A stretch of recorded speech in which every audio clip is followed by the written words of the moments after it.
El niño de la pelota. Aguascalientes, Avenida Adolfo López Mateos. Rincones de mi preciado país resguardan el dolor de las tragedias que el pasado presenció. Existen lugares por los cuales uno cruza de forma cotidiana, ignorando que quedaron marcados por la muerte. Mi nombre es María, y tengo un hijo que va en primer año de primaria. En casa solo vivo junto a él y mi esposo, en un espacio pequeño pero tranquilo.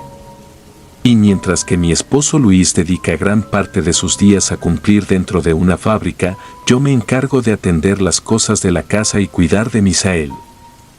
Desde que éste entró a la primaria, me acostumbré a diario seguir un mismo camino para llevarlo y recogerlo.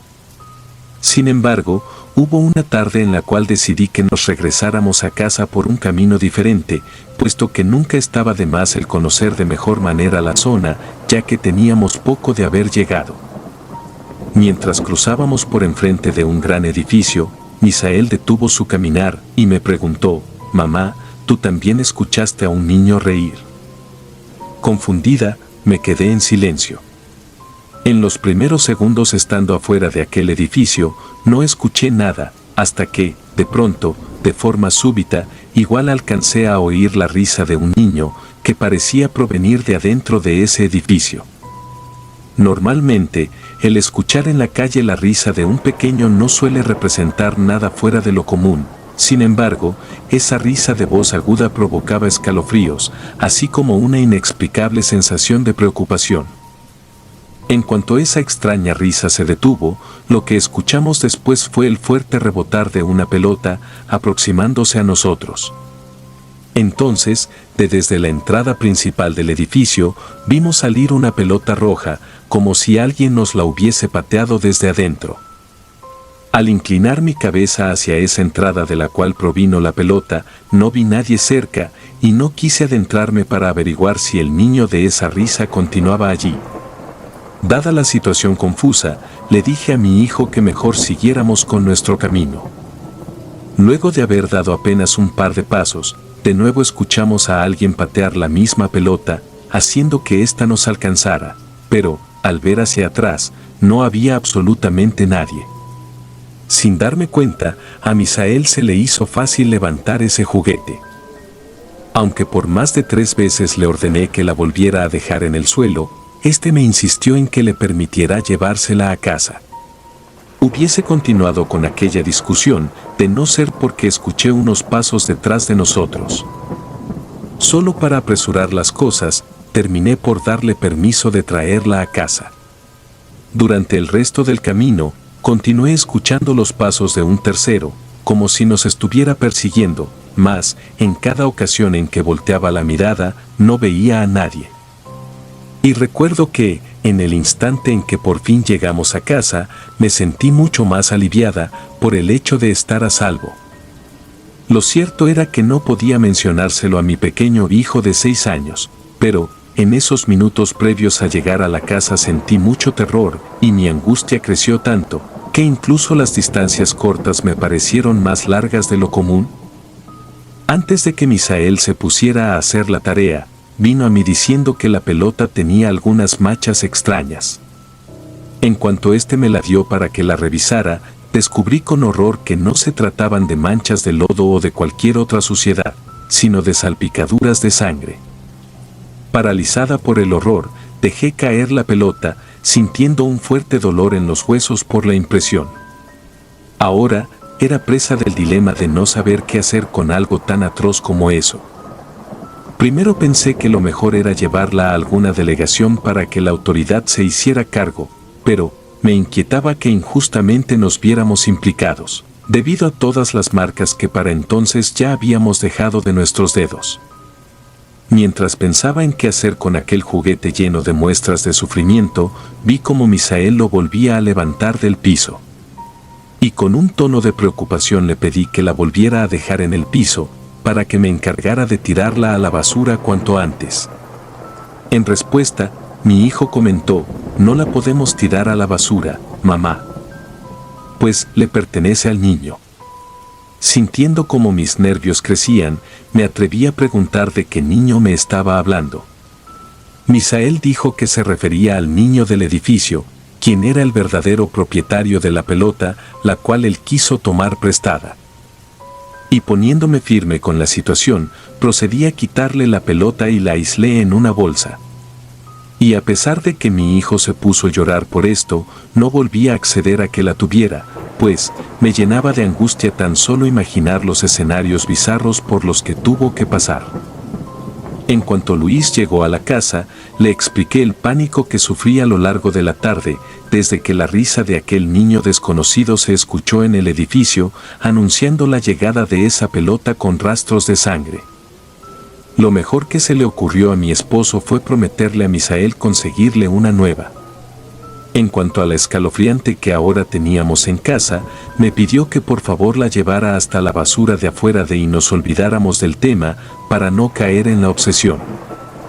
En esa misma noche, antes de subirme a acostar, aprovechando que Misael ya se encontraba dormido, salí de casa para tirar la bolsa con la pelota a la basura. Cargando con mucha ansiedad, alcancé a ver una pequeña sombra asomándose a un costado de la casa. Pensando que se trataba de mi hijo, le dije en voz alta, ya no son horas para que estés aquí. Del otro lado, escuché la voz de alguien pequeño pidiendo perdón. En aquel segundo, sentí como un insoportable escalofrío me estremeció todo el cuerpo, pues esa voz aguda que me respondió no fue la de mi hijo. Aunque no contaba con la valentía necesaria para acercarme a ver al costado de aquella pared, eso fue lo que hice, y al darme cuenta de que nadie estaba allí, el miedo en mí creció, por lo que me apresuré a volver a casa, para después contarle a Luis sobre esa extraña voz de niño. En las primeras horas de haberme ido a acostar, no fui capaz de dormir, pensando en que la pelota probablemente le pertenecía a un niño muerto. Para la mañana siguiente, aquella bolsa en la que eché la pelota me la encontré llena de diminutos rasguños, como si alguien muy pequeño la hubiera tratado de abrir. A pesar de que no era mi intención señalar a mi hijo, me dirigí con él para preguntarle si sabía lo que ocurrió. Misael me confesó que sí lo sabía, pero que no se sentía seguro de contarme. Tras un par de insistencias de mi parte, terminó por decirme que fue el mismo niño del edificio quien estuvo tratando de abrir la bolsa de basura. Con la voz un tanto entrecortada por el temor, le cuestioné cómo es que lo sabía. Misael me contestó, yo lo vi, mamá. Estuvo llorando toda la noche. Tenía su ropita manchada de sangre y los ojos irritados. Después de llevar a mi hijo a la escuela, por primera vez en más de 10 años, me dio mucha angustia estar sola en casa. Mientras llevaba a cabo el quehacer, se repetía en mi mente lo que me dijo Misael acerca del niño que lloraba por su pelota. Y justo en ese momento de soledad, tuve el presentimiento de que le estaba haciendo pasar un gran tormento al alma en pena de un pobre niño. Cuando era una niña, en mi casa me enseñaron que con las cosas de los muertitos uno nunca se debía de meter. Al poco tiempo, llegué a la conclusión de que lo mejor que podía hacer era devolver ese juguete al mismo lugar en el que lo recogimos.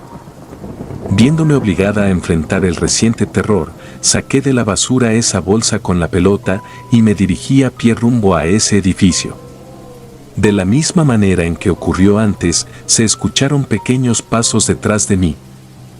El primer impulso que tuve fue ponerme a hablar en voz alta con ese ser que me seguía. Ya sé que no has dejado de seguirnos desde que tomamos tu pelota y quiero ofrecerte una disculpa, mencioné. Al llegar afuera del mismo edificio, por un momento me sentí incapaz de entrar hasta que tomé el suficiente valor y me adentré. Por suerte, descubrí que su interior no era tan tenebroso como me lo imaginaba, pues se trataba de una oficina.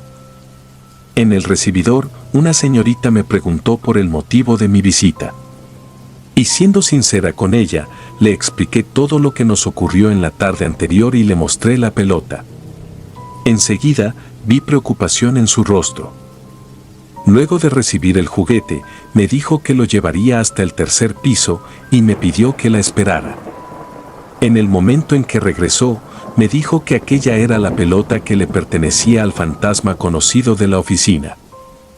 Y luego de confesarle que no tenía idea de qué me estaba hablando, la señorita me explicó que se refería al pobre niño de la pelota, caso que en todo México era tomado en cuenta como una leyenda, pero que, en ese edificio, se trataba de una tormentosa realidad.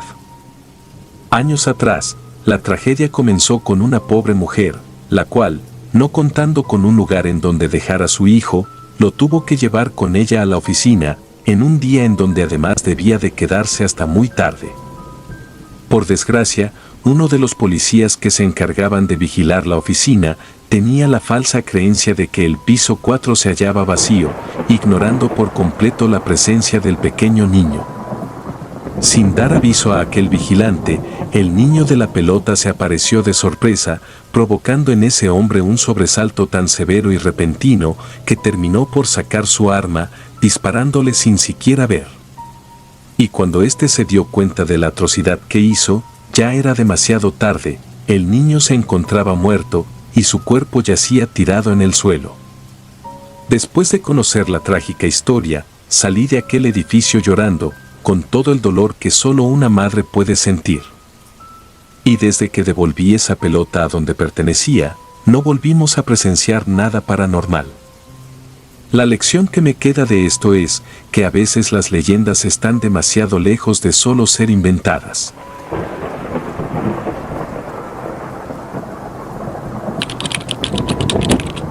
Celda de la Muerte. Capital de Durango. Entre alacranes crecimos, mas no por ello nos hemos logrado acostumbrar. Soy Emiliano y tengo 23 años de edad. Desde el día en que nací, he crecido junto a mis padres y hermanos en las tierras de Durango. Y me atrevería a decir que nuestro estilo de vida ha sido normal hasta ahora, pero eso sería mentir. Por difícil que parezca de creer, en mi familia llevamos sufriendo de una extraña maldición, al menos por 5 generaciones. Y hasta el día de hoy, dicha maldición solo nos ha afectado a los hombres. Sin embargo, las mujeres son quienes nos han ayudado a mantener el conflicto bajo cierto control. Esta maldición que ha mantenido acechada a mi familia proviene de la famosa leyenda de la celda 27, mejor conocida como la celda de la muerte. Y lejos de tratarse de una leyenda con la clásica implicación de fantasmas o demonios, de lo que les estoy hablando es acerca de un evento real que ocurrió durante los años del Porfiriato y causó mucha incertidumbre y sufrimiento por aquellos días. Esta historia estuvo repleta de injusticias, muertes, criminales y por supuesto alacranes, o debería decir, un solo alacrán. Dentro de una antigua prisión de Durango, en la cual solía trabajar mi tatarabuelo, existía un espacio misterioso en el cual se pensaba que habitaba la misma muerte, aguardando ansiosa a que los presos se le acercaran. A este espacio, en donde los condenados que eran encerrados terminaban por fallecer sin explicación alguna, se le apodó la celda de la muerte. Poco tiempo después, aquello que antes ocasionaba misterio entre los guardias, se terminó por convertir en un arma de estos para sentenciar a muerte a los presos. Siempre que un hombre era ingresado allí, rogaba aterrado por lograr salir con vida a la mañana siguiente. Sin embargo, todos los encargados de mantener el orden adentro de la prisión, ya sabían que la llegada del amanecer siempre traía consigo a un nuevo muerto en la celda de la muerte. Y debido a lo inexplicable que resultaba el hecho de los fallecimientos sin razón, toda tragedia se le atribuía a la presencia de algo paranormal.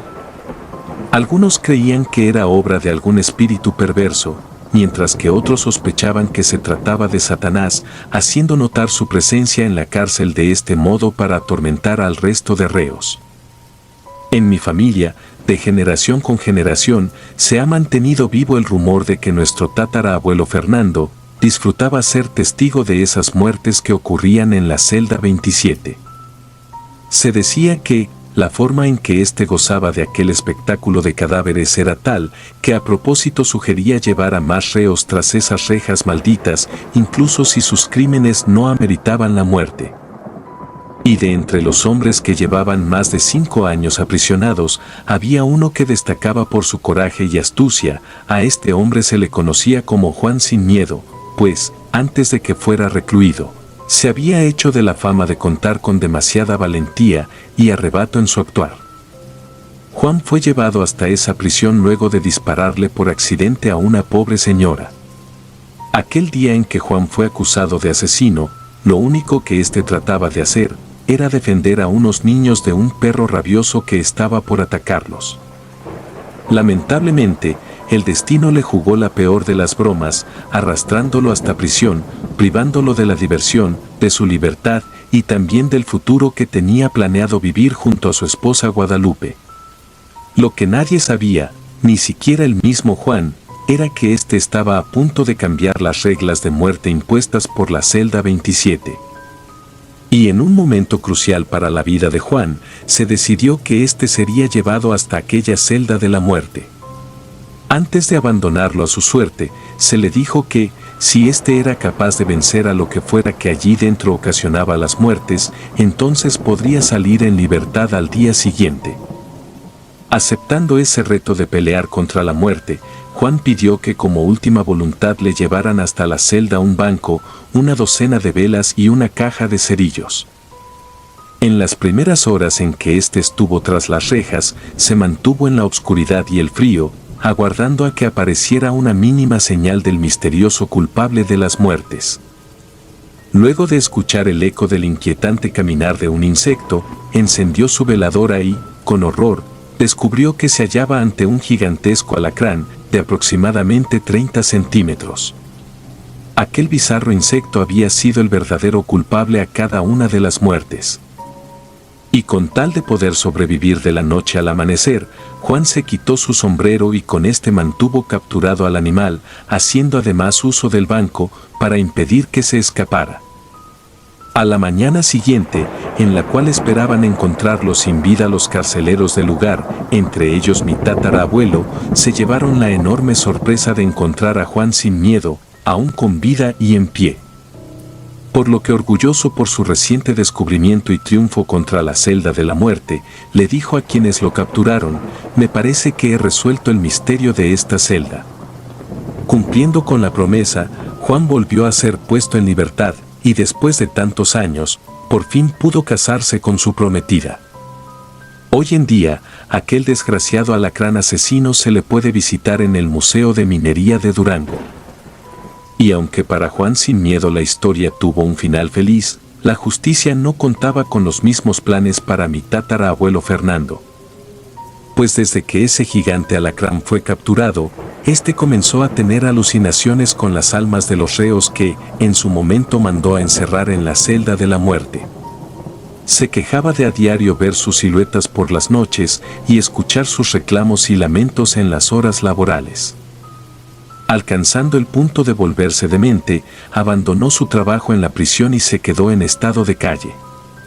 Una mañana, justo en la fecha en que se cumplía un año desde la captura del enorme alacrán a manos de Juan, Fernando fue hallado muerto a mitad de la calle. Los testigos contaron que, a la hora de tener que levantar su cuerpo, un alacrán salió de entre su ropa. Y desde entonces, todos los hombres de mi familia quedamos condenados a ser permanentemente acechados por alacranes venenosos y de gran tamaño. Hemos tenido ya 10 muertes por picaduras de alacrán, y aún con ello, no han sido suficientes para pagar todo el dolor que a mi tatarabuelo le gustaba ver a los reos atravesar. Y para lidiar con esta maldición, en mi familia ya hemos tratado con mudarnos de estado, e incluso del país, pero los intentos han sido inútiles, pues, de las condenas y, sobre todo las maldiciones, no se puede escapar.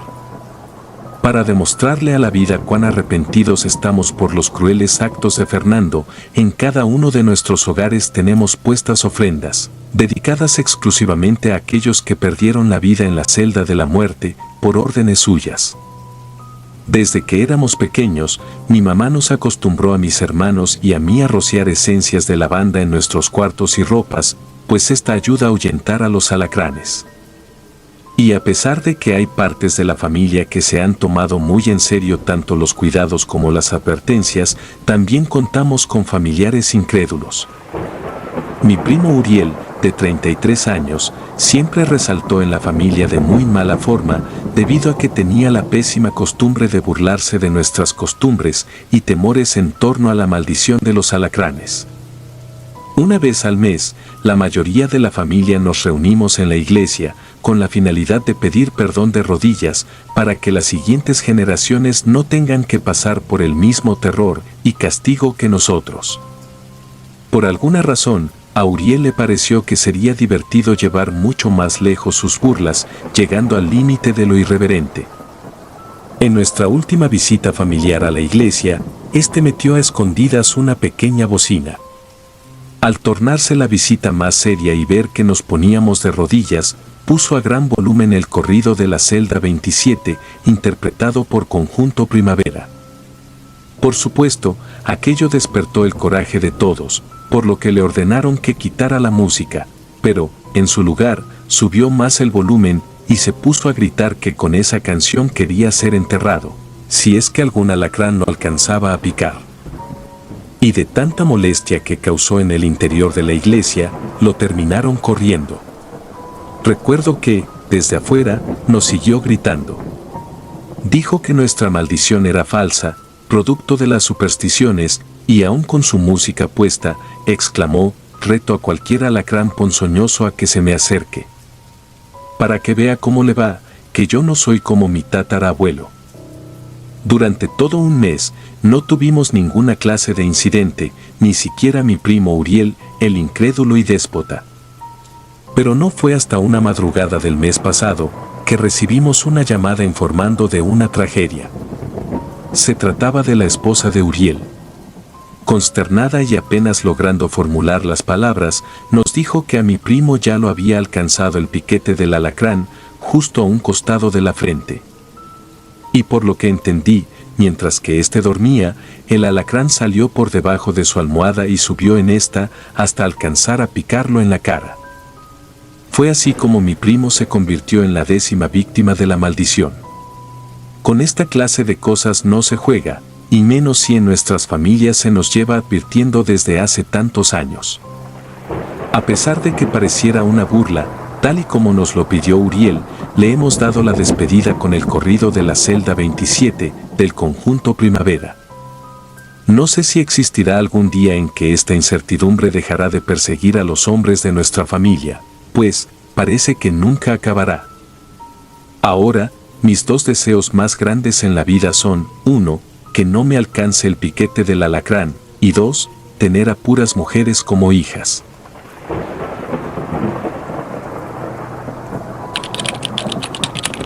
El fantasma de la carretera.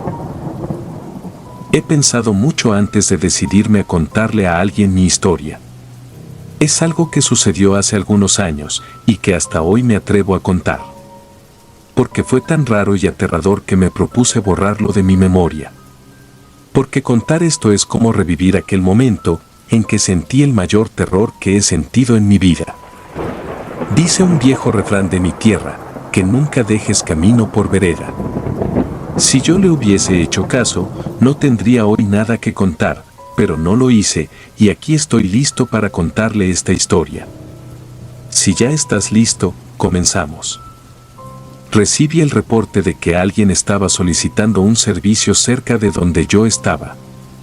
Pensé en rechazarlo porque era ya un poco tarde, pero ese día había ganado poco y a última hora me decidí a aceptarlo. Fui al punto donde debí recoger a mis pasajeros, que era un matrimonio que se dirigían a recoger un paquete que le tenían en una zona un poco distante, casi en las afueras de la ciudad. Me aparqué a un lado de la calle esperando a que los clientes me vieran y salieran a mi encuentro. Los vi salir y caminar directamente a mí. Se presentaron y seguidamente me indicaron a dónde los debía llevar.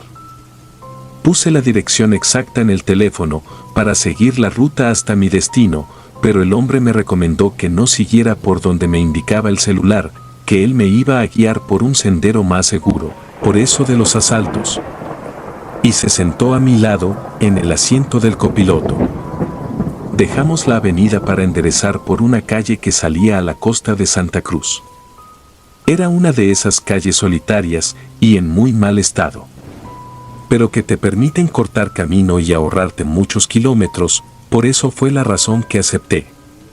Al salir de ella quedaba un establecimiento comercial que se conoce como La Vitina, reconocido por sus fiestas nocturnas y la venta de sustancias prohibidas. A un lado de la carretera vimos caminar a un hombre que parecía estar bajo los efectos de alguna sustancia, pues se tambaleaba, aguantándose de las paredes de las edificaciones que estaban frente a la calle y creo que hasta que uno de sus pies le cojeaba. Disminuí la velocidad cuando estaba pasando cerca. Quería saber si estaba mal para reportar a emergencia. Así que bajé la ventanilla para poder preguntarle si necesitaba ayuda y sin detenerse se volteó a mirarme. Todavía recuerdo y siento escalofrío. Mi corazón se dispara y parece que se me quiere salir. Pese a la oscuridad pude ver bien su rostro, pues estaba deforme con la piel rasgada y sus ojos, esos ojos que no olvidaré jamás, pues eran como dos bolas de fuego. Puse el pie en el acelerador cuando caminó en dirección a nosotros, porque entendí que aquello no era de este mundo. Ni siquiera era un espíritu. Parecía más bien un zombi o un demonio. Cuando miré al señor que estaba sentado a mi lado tenía el rostro pálido, con la mirada fija. Entonces supe que él había visto lo mismo que yo. Y la señora llorando me suplicó que ya no detuviera el carro por nada. Atrás quedaba aquello que no sabría qué calificativo ponerle, pues se podía ver confundirse entre la oscuridad y las sombras con su cojeo característico. Un poco adelante otro hombre que se abalanzó delante del carro y no tuve más que pegar un frenazo que me obligó a tirar un corte y cambiar de senda.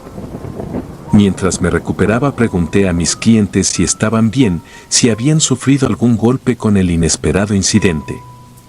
La señora me miró y cuando iba a contestar pegó un grito de esos de espanto.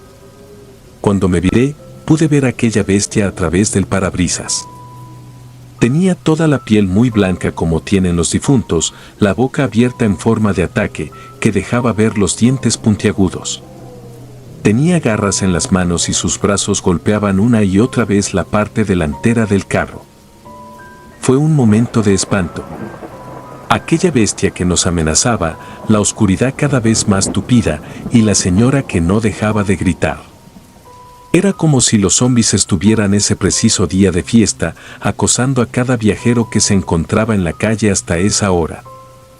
Volví a pisar el acelerador. Recuerdo que choqué a la bestia y cayó sobre la carretera. Hasta sentí que las llantas del carro pasaron sobre él. Aquello fuera o que fuera quedaba atrás mientras nosotros nos alejamos. Pero era necesario pasar por el cuerpo de urgencias, pues con el último incidente mi pasajera resultó herida. Su mano derecha tuvo una fractura y la mujer se retorcía de dolor. En eso llegamos al hospital y los doctores la recibieron y la trasladaron a la consulta del médico especialista en ortopedia, porque era necesario examinarla y ponerle el yeso. Al decir verdad, sentí pena del señor, pero tuve que dar por terminado el viaje del trabajo para irme del hospital. Así que, después de disculparme con él, salí de aquel lugar. Abrí la puerta y entré. Me puse mi cinturón de seguridad, aunque confieso que no tengo hábito de hacerlo, pero esa noche en especial lo hice. Puse mi carro en marcha de regreso a casa y me incorporé por la carretera principal porque no me sentía apto para más calles oscuras. Había rodado poco menos de 1 kilómetro cuando sentí aquello. Era como una opresión rara y un murmullo muy leve, como si los asientos de atrás estuvieran ocupados. Comencé a ponerme nervioso. No me atrevía a voltear la mirada, pero estaba seguro que allí había alguien. Alguien que no necesitó abrir la puerta para entrar, porque recuerdo bien que cuando aparqué en aquel hospital, cerré muy bien las puertas y llevé la llave conmigo. No sé cómo resistí aquella presión en mi espalda sin salir corriendo. Pues sabía que estaba ahí porque lo había visto a través del retrovisor con el rabillo del ojo, pero no sabía qué hacer. Solo se me ocurrió actuar como que no sabía que estaba allí. Vi a un grupo de carros como el mío aparcados juntos y sus respectivos conductores conversando en círculo. En eso reconocí a Juan, el marido de una hermana de mi esposa. Me acerqué y en voz baja le conté a grandes rasgos lo que me había pasado esa noche. Le pedí que me acompañara a revisar la parte trasera de mi carro y él sin dudar lo hizo. Yo lo acompañé, aunque dejé que él fuera delante. En eso abrió la puerta y luego la cerró diciéndome que no había nada. Yo sabía bien lo que había visto detrás. Pero al parecer se había bajado antes de que yo llegara a donde estaban mis compañeros. Nunca lo voy a saber. Pero sí sé que espero no volver a vivir una noche como esa.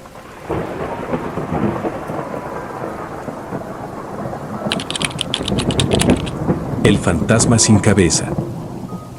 La historia que escucharán a continuación la viví hace ya algún tiempo, cuando me dedicaba a trabajar con una aplicación que me permitía recibir contratos de viajes a través de mi teléfono celular.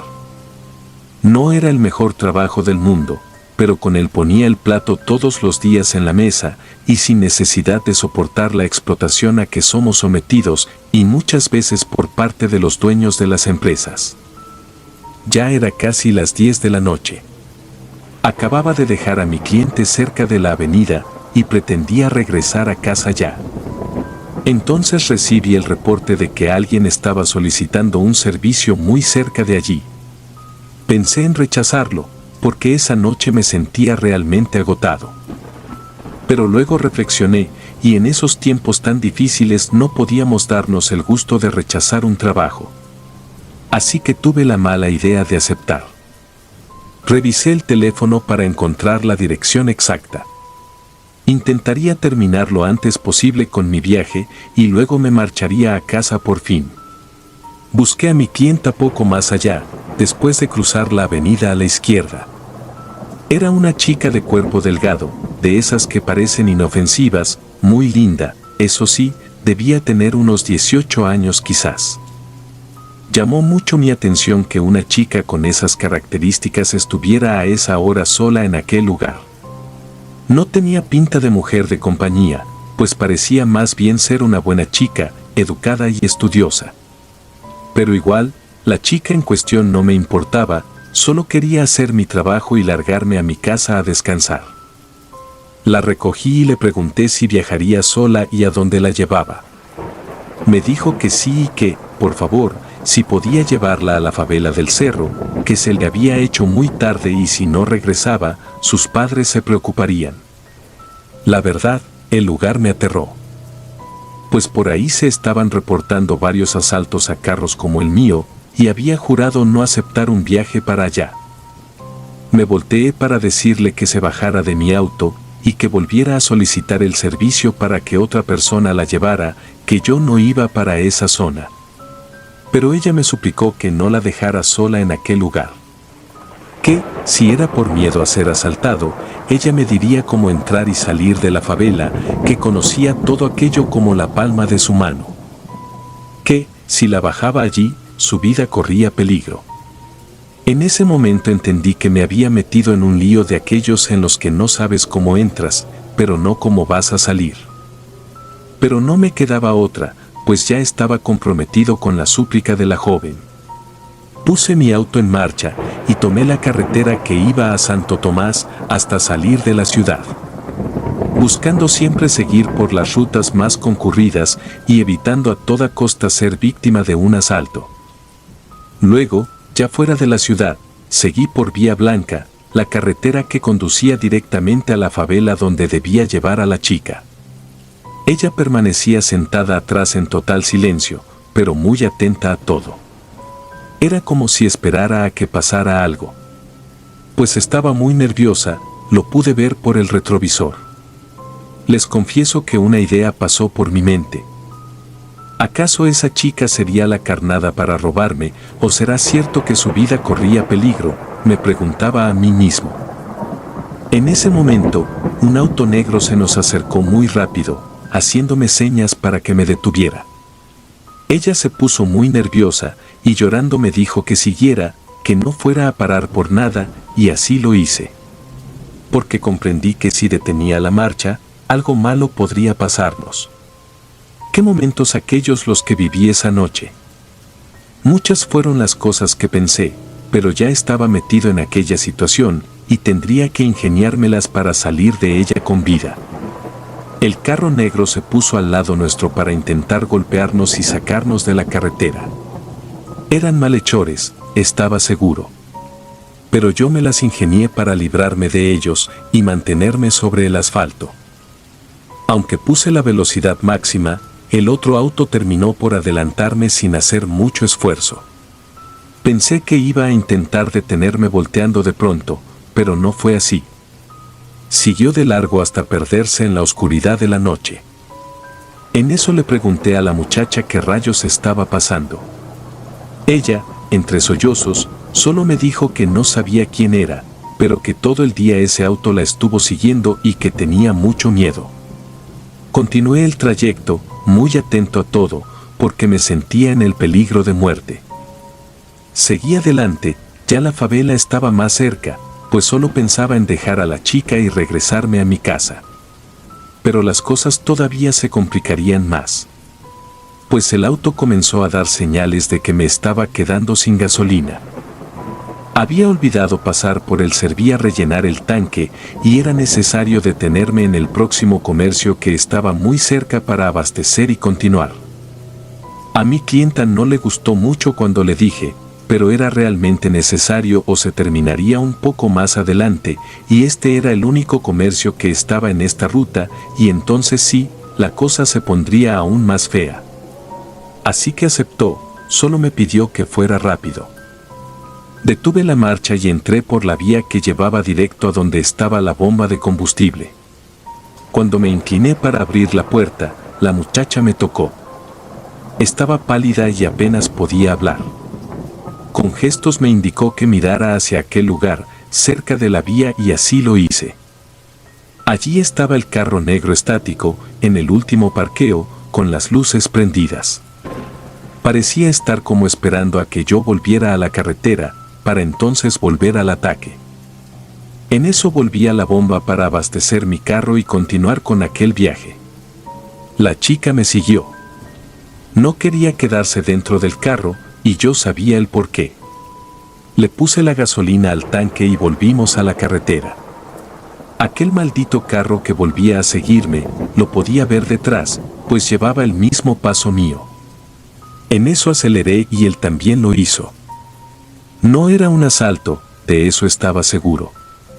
Si quisiera robarme ya lo hubiera hecho, teniendo en cuenta que aquel auto era mejor que el mío. Ya estaba bastante molesto con aquello. Si no los había enfrentado era porque mi clienta me suplicaba que no lo hiciera, pero esa vez yo no aguanté más. Aparqué mi carro simulando que se había averiado y esperé a que el otro se detuviera. Abrí la puerta mientras agarraba un tubo de hierro que guardaba debajo de los asientos, por si las cosas se complicaban, para poder defenderme. Y entonces salí, a enfrentarme a aquel o aquellos que no dejaban de molestarme, sin saber lo que me iba a encontrar. La muchacha quedó dentro de mi carro. Podía escuchar sus gritos tratando de convencerme de regresar. Caminé hasta el carro decidido a todo, y vociferando al chofer que dejara ya de seguirme y que diera la cara como los hombres. Sin embargo, nadie salió ni respondió a mis provocaciones. Pero yo sabía que al menos tras el volante había alguien, porque podía ver su sombra allí. Pero cuando estuve cerca, lo que vi me dejó pasmado. Mi respiración se cortó y comencé a retroceder. Pues el conductor del auto no tenía cabeza. Caminé lo más rápido que podían mis pies, sabía que me seguía. Pues podía sentir el sonido de sus pasos detrás de mí. En eso la chica gritaba que corriera y así lo hice. Al entrar al carro cerré la puerta antes de que aquel espectro lograra agarrarme. Estaba afuera con su cuerpo pegado al parachoques, golpeando la parte delantera del carro con sus enormes brazos, haciendo que nuestros cuerpos saltaran como en un trampolín. Giré la llave y el auto se negaba a arrancar, fue un momento como sacado de una novela de horror. Aquel engendro golpeando mi carro, mi pasajera en un puro ataque de nervios y el carro que no arrancaba.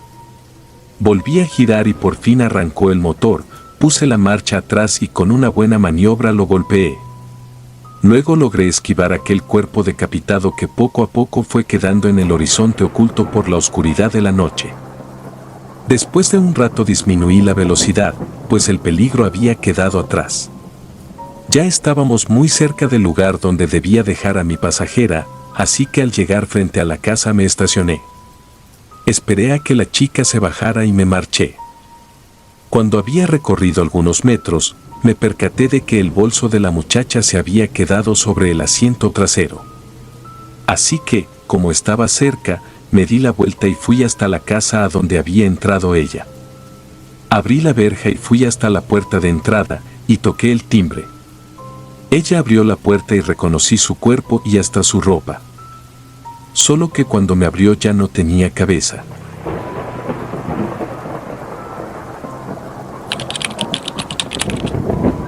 Tucácame. San Luis Potosí, desierto Wirikuta. Tuvieron la desgracia de ser presas de Tucácame. Ahora sus huesos los llevará de prenda, eso fue lo que dijo el anciano Tucari.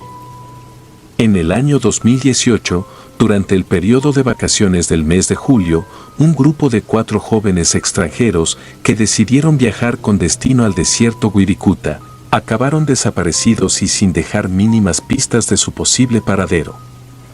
Hasta que, en el mes de agosto, habitantes cercanos alertaron de una escena grotesca con proximidad al pueblo Estación Wadley. Ahora contábamos con más de una sola pista, pero el problema principal era que el rompecabezas quedó repartido a través de distintos puntos, pues solo una mente lo bastante retorcida habría podido elaborar una monstruosidad de esa magnitud. Durante la tarde del 9 de agosto, el equipo policíaco se vio en la necesidad de acordonar el área. Al centro de dicha congregación del grupo de autoridades se encontraba un equipo especializado, recogiendo los restos podridos que alguien se encargó de dejar colgados entre las ramas de un árbol. Sirviendo como un detective asignado en el caso, se me permitió tener proximidad a esa repugnante escena. Lejos de parecer una obra llevada a cabo por otro ser humano, parecía más bien haber sido hecha por una bestia.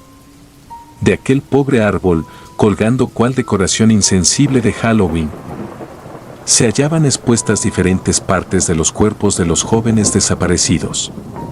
Debido al tiempo transcurrido y la constante exposición del sol, todas las partes estaban en un estado avanzado de descomposición. La magnitud de la pestilencia fue tal que a metros de distancia uno ya la alcanzaba a sufrir.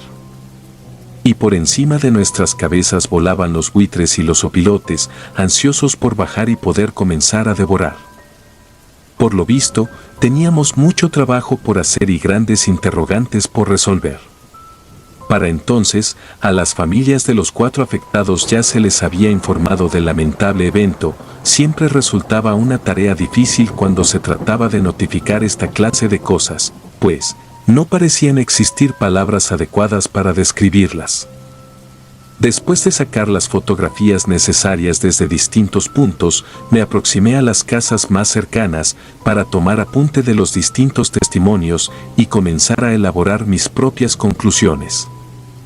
Entre las diferentes personas con las cuales entablé conversación, conocí a una familia que era dueña de una tienda llena de productos variados. Y en base a las descripciones que les proporcioné de los 4 jóvenes, estos recordaron haberles atendido el mes pasado, antes de que continuaran con su camino.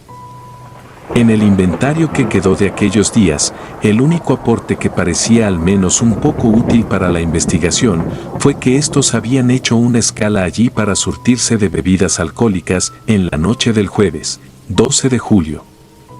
Y antes de despedirme de estos, una de las hijas mayores de la familia me dijo que recordaba haber visto a esos mismos jóvenes hablando afuera de la tienda con un señor de vestimentas blancas. Hizo mucho énfasis en que el grupo de amigos actuaron un poco incómodos ante la presencia de aquel hombre, mas nadie supo qué fue lo que éste se acercó a hablar con ellos, pero se le pudo notar un tanto preocupado. Anteriormente, estuve investigando este caso por el lado de la ranchería de las Margaritas, sin obtener nada. Y ahora que tenía mayor conocimiento de la zona exacta en la que estuvieron, me daba la impresión de que el culpable de las muertes los estuvo siguiendo desde el pueblo hasta atacarlos en el desierto Wirikuta. Con la reciente información del señor vestido de blanco, caminé por las calles esperando encontrar a alguien con tal descripción, pero no tuve éxito. Sin embargo, regresando a la escena del árbol, me encontré con aquel mismo hombre, aunque no lo conocía, y supe que se trataba de él por sus prendas blancas, los huaraches y el cabello canoso. Era un aspecto muy diferente al del resto de los habitantes. En cuanto aproveché la oportunidad para acercarme a él, antes de siquiera poderme presentar, lo escuché murmurar: yo se los advertí antes de que esto les pasara. Y dada la cantidad suficiente de sospechas, entre un oficial y yo nos vimos en la necesidad de detenerlo para un breve interrogatorio, el cual terminó por extenderse hacia rumbos que no esperaba. Él nos comentó que antes vivía hasta el otro lado del desierto, conociendo aquellas zonas áridas mejor que cualquiera. Y yendo directo al grano, le cuestioné por qué motivo se acercó a aquellos jóvenes previo a su partida. Lo único que hice fue advertirles del peligro que corrían del Tucácame, por el hecho de ser luna nueva. Eso fue lo que respondió. A lo largo de toda mi vida haciendo viajes a lo largo del país y sus rebuscados pueblos, jamás llegué a escuchar el nombre de Tucácame.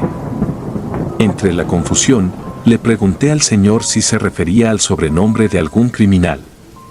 Pero este soltó una risa, burlándose de mi ignorancia en el tema, y después dijo que se trataba de algo mucho peor. Antes de que nos explicara, mi compañero oficial le ordenó que nos llevara hasta su casa, importándole poco escuchar lo que éste tenía por decir. No obstante, al despertar mi intriga en el tema, mientras nos mostraba el camino a su hogar, le pedí que por favor retomara su explicación en torno al Tucácame. El hombre, cuyo nombre era Tucari, me advirtió que lo mejor era no pronunciar tan a menudo la palabra Tucácame, a menos claro de que yo tuviese la intención de querer llamarlo para conocerlo. Y abordando el tema con seriedad, me dijo que aquel ser culpable de los asesinatos había sido un demonio necrófago, que llevaba toda la existencia surgiendo de las zonas áridas en busca de carne muerta a la cual consumir. A este lo describió como un demonio carroñero y de repulsiva peste. Le gustaba dejar la carne y los órganos de sus víctimas colgando en los árboles para que la luz del sol se encargara de acelerar la descomposición. El aspecto del Tucácame era igual al de un demonio. Se decía que tenía grandes alas, ojos que le saltaban de la cara y sangre coagulada cubriéndole la piel. Además, contaba con un cinturón hecho con los huesos de sus víctimas, y cuando éste se encontraba cerca, el chocar de esos huesos provocaba un ruido semejante al del cascabel de una serpiente, lo que alertaba a cualquiera que tuviera la desgracia de estar próximo a él. Interrumpiendo las acusaciones del señor, le pregunté en dónde escuchó tales cosas, o si es que se trataba de una leyenda. El anciano Tucari contestó: este demonio no es ninguna leyenda, nuestros antepasados huicholes no nos advirtieron en vano, esos jóvenes tuvieron la desgracia de ser presas de Tucácame. Y ahora sus huesos los llevará de prenda. El hombre continuó insistiendo con que se los advirtió. Casi ningún turista era capaz de sobrevivir en aquel desierto durante la luna nueva, que era cuando las puertas le quedaban totalmente abiertas a esa bestia que por milenios se había estado alimentando de humanos en estado avanzado de descomposición. Según explicaban las propias creencias huicholes de las que él provenía, en el comienzo de los tiempos, los antiguos dioses decidieron colocar a la luna para alumbrar el camino de sus hijos, cuando en los cielos caía la completa oscuridad. Sin embargo, en las noches de luna llena, ésta también contaba con el poder de encarnar desde la tierra con la forma de una gran tarántula, llamada Utsa. Se decía que, del corazón de esta tarántula madre, surgieron todo tipo de animales carroñeros, así como los demonios necrófagos, criaturas con un enfermizo gusto por la muerte y el sabor de esta. Y en cuanto estos tuvieron vida, quedaron esparcidos a lo largo y a lo ancho. Tucácame creció como hombre libre entre el pueblo huichol, contando con una pésima reputación debido a sus ideas repulsivas de proponer a los demás alimentarse de la carne muerta y sagrada de los fallecidos, pues estaba convencido de que ello le haría poseer un poder místico e ilimitado. Y una noche en que los cuerpos de los difuntos fueron llevados hasta una fría y obscura cueva para ser ofrecidos a la madre Utsa, Tucácame aguardó a que el pueblo entero se durmiera, para entonces escabullirse al interior de esta y comenzar a devorar tanto la carne descompuesta, así como los órganos de los difuntos. Como castigo a tan aberrante acto, los dioses lo convirtieron en demonio, dejándolo así condenado a vivir en el inframundo. No obstante, existían noches malditas y marcadas por la luna, en las que conseguía escapar a nuestro plano para darse un festín con la carne de los mexicanos, y mientras más podridos se encontraran sus alimentos, era mucho mejor para él. Para los sabios huicholes, era un ser desalmado, el más cruel con el que cualquiera tuviera la desgracia de cruzarse. Estando en la casa de Tucari, no encontramos nada que nos dejara indicios de que fuese culpable. Y buscando la manera de corroborar lo dicho, nos dijo que contaba con una fotografía antigua en donde se le podía apreciar al Tucácame devorando los huesos de otra pobre víctima. Tucari dijo que uno de sus hermanos la había sacado, y una semana después de mostrársela a todos, desapareció, por lo que se pensó que aquella criatura del inframundo se encargó de llevárselo a un sitio muy alejado, en donde su cuerpo se descompusiera rápidamente para después comérselo. Y de entre un cofre lleno de polvo, el hombre sacó la fotografía. Al verla, sentí un horrible dolor en el estómago, pues esa bestia era idéntica a como nos la describió, con los ojos salidos y huesos encima. No creí que se tratara de una mentira, puesto que el hombre se expresaba demasiado convencido y serio en cuanto a lo que afirmaba.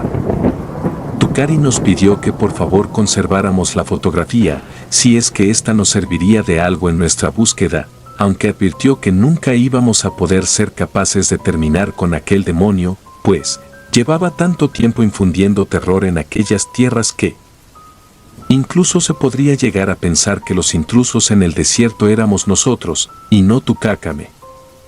Hasta la fecha de hoy, no hay ninguna señal que deje entrever la participación de otro ser humano en las muertes de esos 4 jóvenes turistas. No obstante, los rastros de garras y largos colmillos ha sido lo único que logramos encontrar. Ahora, no hay noche en que no tema a que el Tucácame salga del inframundo para alimentarse de nosotros, pues, claro estaba que este demonio nunca contó con una llenadera.